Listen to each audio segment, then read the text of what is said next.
हुजूर ने फरमाया किसी बीमार को देख के, मुसीबत वाले को देख के ये दुआ पढ़ो, तुम उस मुसीबत में शिकार नहीं होंगे।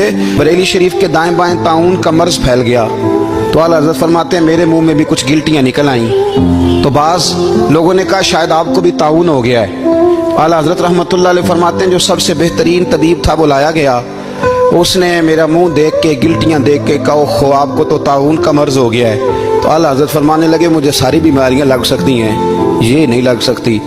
उसने कहा हकीम मैं हूं कि आप हैं? फरमाया नहीं आप ही हैं, पर ये बीमारी मुझे नहीं लग सकती, ये मुझे हो नहीं सकती। उसने इसरार किया तो आला हज़रत रहमतुल्लाह ताला अलैह उसको कहने लगे मियाँ तू जो मर्जी कर लेकिन मुझे ताउन का मर्ज नहीं हो सकता, ये बात तय है। वो नाराज होकर चला गया।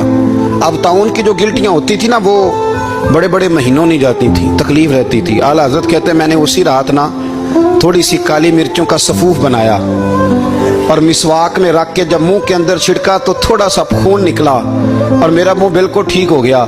सवेरे मैंने कहा बुलाओ ना अपने हकीम को जो कहता था ताउन हो गया है। तो लोग कहने लगे हुजूर आपको वैसे कैसे पता था ताउन नहीं है? फरमाने लगे पता इस तरह था कि अल्लाह के रसूल सल्लल्लाहु अलैहि वसल्लम ने एक दुआ इरशाद फरमाई है। फरमाया किसी मरीज को देख के पढ़ लो अल्हम्दुलिल्लाहिल्लज़ी मिम्मब्तलाका बिही वफद्दलनी अला कसीरिम मिम्मन खलका तफदीला। हुजूर ने फरमाया किसी बीमार को देख के, मुसीबत वाले को देख के ये दुआ पढ़ो, तुम उस मुसीबत में शिकार नहीं होंगे। फरमाने लगे मैंने ताउन के मरीज को देख के दुआ पढ़ ली थी। तारे टूट सकते हैं, चांद गिर सकता है, सूरज अपनी जगह छोड़ सकता है, पर मदीने वाले महबूब की बात गलत नहीं हो सकती।